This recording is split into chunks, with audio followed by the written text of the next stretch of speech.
I'm Marilyn, 73, a widow, a mother.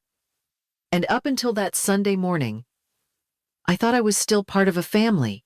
We were having brunch at this place Rachel picked. All glass windows and overpriced eggs. The kind of spot she liked to post about on social media. She leaned in, flashing that picture-perfect smile of hers, and said it so casually I almost missed it. "We made sure your name's not on any invitation this year." My hands paused midair with the coffee cup. She kept talking like she hadn't just pierced something vital, something soft and deeply buried inside me. I nodded without blinking. But inside, it felt like a silent landslide had started. Everything about the room stayed the same. The light still streamed through the windows. The servers still moved with practiced ease. But inside me, the ground shifted. I heard the clink of silverware from nearby tables, but my focus tunneled to the way she buttered her toast without looking up, like she'd rehearsed this.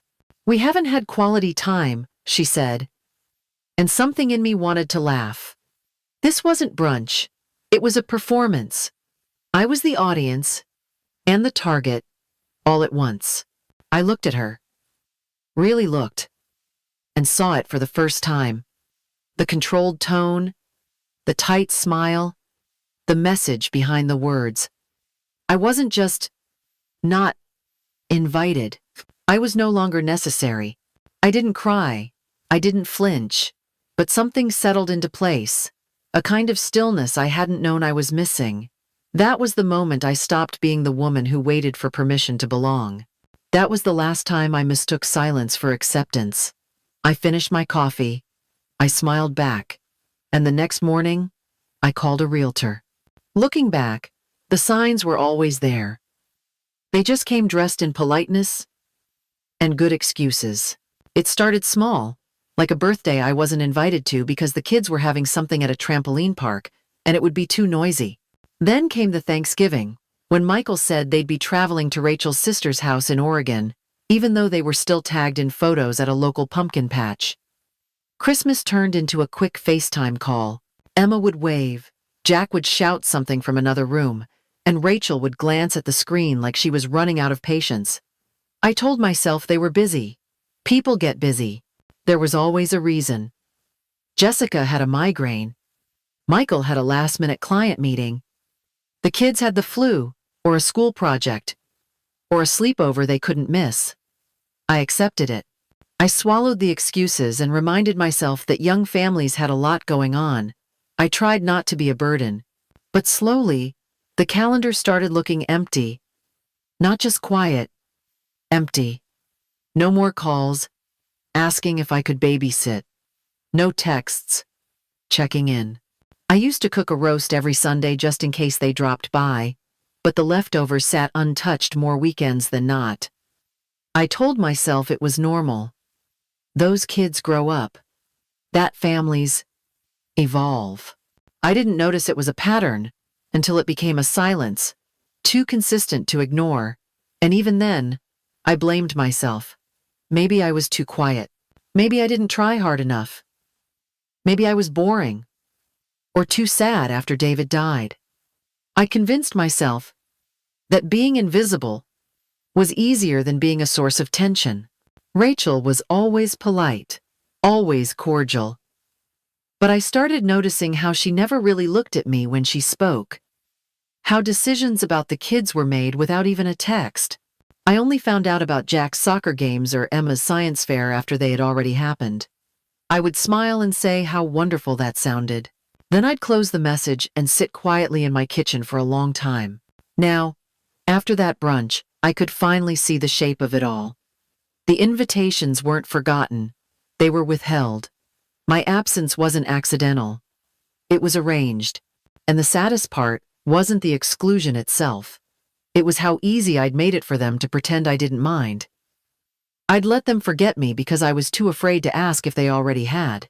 The phrase slipped out of Rachel's mouth so gently I almost missed it. She was talking about how the kids weren't confused anymore, how the house felt more peaceful, how I seemed content with my little routine. My little routine. It hit me like a slap wrapped in a compliment. The kind of thing people say when they've already decided who you are and don't expect you to change. I sat there, smiling politely, while inside something cracked open. I thought about what that meant. My morning coffee, the grocery runs on Wednesdays, the crossword puzzles I did at night when the house got too quiet. Was that all they saw when they looked at me? A schedule. A list of harmless habits. Something contained. Not once did she ask if I liked that routine. If it filled me, or drained me. If it was chosen, or simply endured. She just assumed it was enough, because I never asked for more. And that was the moment it clicked. I had been reduced to a side character in my own story. Someone safe to keep on the edge of the frame, who wouldn't speak out or interrupt, who wouldn't complicate the picture-perfect family she was curating. For years, I'd told myself that staying quiet kept the peace, that asking for more might drive them further away. But now I wondered what peace I was protecting. Peace? For whom? I used to think strength meant enduring without complaint. Now I think strength might look like standing up mid-brunch and deciding your life doesn't end where their comfort zone begins. Maybe my routine wasn't small. Maybe it was just waiting to be rewritten. I walked into David's old office and opened the filing cabinet with hands steadier than I expected. The folder was right where I left it after the funeral, untouched for years, like so many parts of my life I had avoided sorting through. I pulled out the deed and laid it flat on the desk, tracing the lines of my name printed alone at the top. There was no joint ownership, no co-signer, no trust agreement, just me, Marilyn Jean Walker. I stared at those words and let their weight settle in. This house didn't belong to anyone else, no matter how entitled they acted. It was mine. The quiet in the room changed. It wasn't just the absence of sound. It was the presence of something else. Something like authority. I hadn't felt that in years. Not since before the hospital visits, before the funeral casseroles, before I started making myself small to keep the world from cracking further. But now, the truth sat in black ink, on thick paper. I didn't need permission. I didn't need a discussion. I had options. They had counted me out, assumed I would fade into the background, dependable and mute. But they had missed one important detail. This house wasn't part of their plan. It was part of mine. I wasn't looking for anything in particular when I opened the second drawer. I just felt pulled there, like something unfinished had been waiting for me to see it. The folder was labeled Michael, in David's tidy handwriting. Inside were copies of loan agreements I didn't remember signing. $50,000 for a business venture that folded before the year was out. $75,000 marked as a gift for their first house, but attached to it was a note, in Michael's handwriting, promising repayment when things got better. They had gotten better. The cars, the vacations, the new appliances said so. But the money never came back. I sat at the desk, my fingers pressed to the paper like it could explain itself. It didn't. The numbers told a story I hadn't been ready to hear. One where I was generous, and they were forgetful. One where I gave without hesitation, and they took without the intention of giving back. I thought about the meals I'd skipped to save during David's illness. The holidays where I wrapped hand-knit scarves while they bought tablets and drones. I had never minded giving. What broke something in me was realizing how little it had ever been acknowledged. Not even a thank you, just an assumption. As I flipped through the pages, something shifted. The disbelief faded. The anger came quietly, almost gently. Not rage. Not even sorrow. Just clarity. They hadn't just forgotten me. They'd used me. And I was done being useful on someone else's terms. The phone rang late Monday afternoon. Michael's name lit up the screen, and for a second, I considered letting it go to voicemail. But something in me wanted to hear how he would speak to me, now that I knew the truth. He started with small talk, asked if brunch with Rachel had been pleasant. Then, almost as an afterthought, he said they were thinking of redoing the kids' playroom and wondered if I could help. Just a few thousand. Nothing major. Of course, they'd pay me back.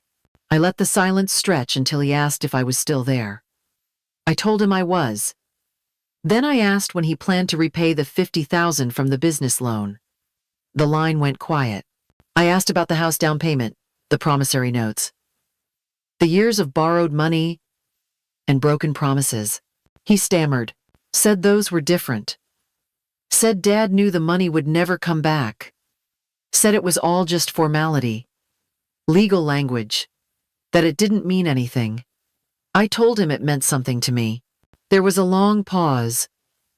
Then he asked why I was bringing this up now. Why now, after all these years? I didn't raise my voice. I didn't cry. I just said maybe it was time I stopped pretending not to notice. He tried again. Said it wasn't like that. That they loved me. That none of this was intentional. I told him I believed him.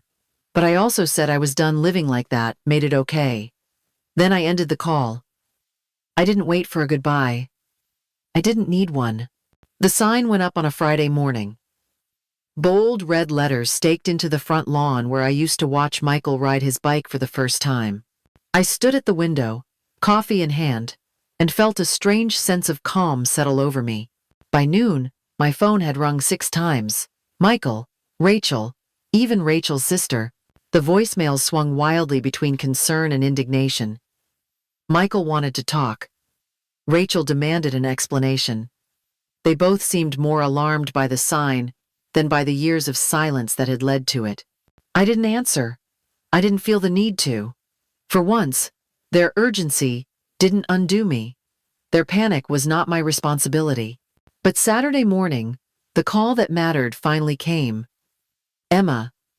Her voice was small, but steady. She asked if it was true. If Iwers is really selling the house. She wanted to know where I would live. Her voice cracked just a little when she asked if I was okay. I sat down at the kitchen table, suddenly unsure how to speak. Out of everyone, she was the one who had never made me feel forgotten. She was the only one who noticed when I wasn't there. Her worry wasn't laced with guilt or self-interest. It was pure.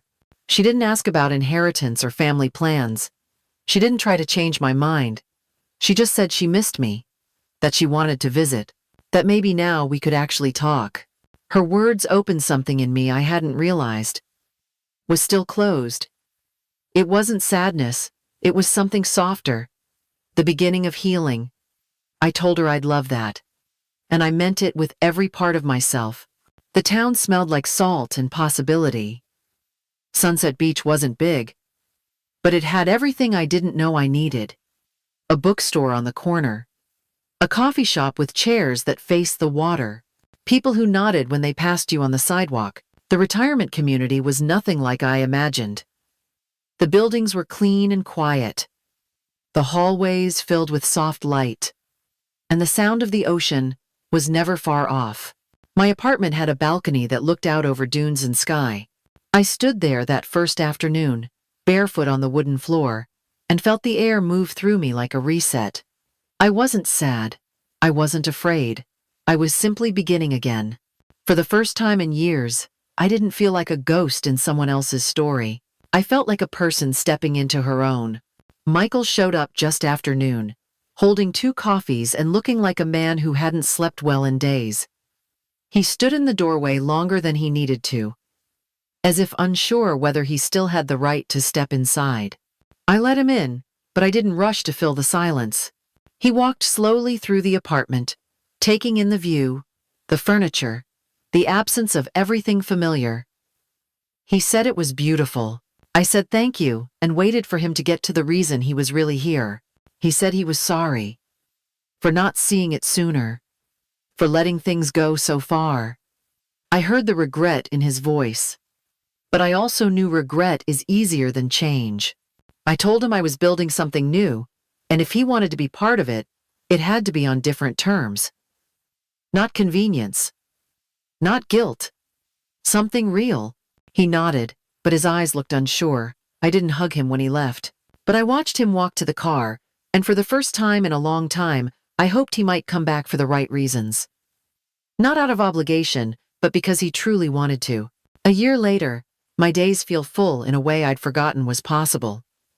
I walk each morning with a group of women who laugh easily and never ask what I used to be. I volunteer twice a week at the library, shelving books and recommending mysteries to people who've become friends. I joined a watercolor class on Tuesdays. My hands aren't steady, but the instructor says the lines don't matter as much as the color. And lately, there's been plenty of color in my life. Emma came to visit for a week in July. We stayed up late talking about books and boys and how she wants to be a writer someday. She told me she likes me better here. I told her I like myself better here too. Michael calls every Sunday now. Sometimes he says he wants to visit. Sometimes he actually does. He's still learning how to show up, but he's trying. And for the first time, I think he's doing it because he wants to, not because someone told him he should. 2 months ago, I got a letter in the mail. Not a bill or a flyer. A letter. Handwritten. From Rachel.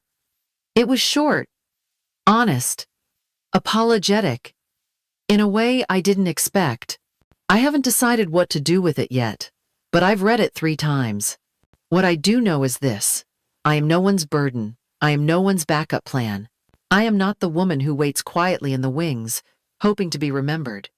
I am the woman who chose her own life, and I love who she's become.